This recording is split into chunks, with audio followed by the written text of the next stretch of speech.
Violence, un homme a été tué par balle et une femme a été blessée ce lundi 12 avril après des tirs devant l'hôpital Henri Dunant, rue Michel-Ange, dans le 16e arrondissement de Paris, a-t-on appris de sources proches de l'enquête. Plusieurs coups de feu ont été signalés devant l'hôpital. Les 2 personnes touchées par balle ont été prises en charge par le personnel de l'hôpital. L'homme est décédé, a-t-on indiqué de sources policières. La femme est agent de sécurité à l'hôpital, a-t-on précisé de sources proches de l'enquête. Une enquête ouverte par le parquet de Paris, une enquête des chefs d'assassinat et tentative d'assassinat, a été ouverte, a indiqué à l'AFP le parquet de Paris, qui a confié les investigations à la brigade criminelle de la direction régionale de la police judiciaire.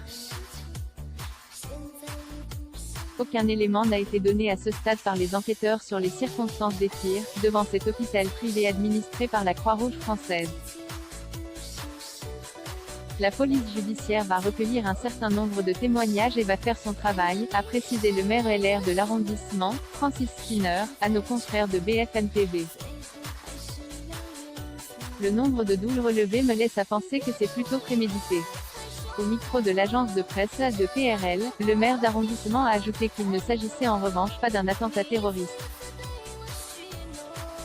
Cet établissement hospitalier, situé près de la porte de Saint-Cloud, est un hôpital gériatrique où a par ailleurs été installé un centre de vaccination contre le Covid-19.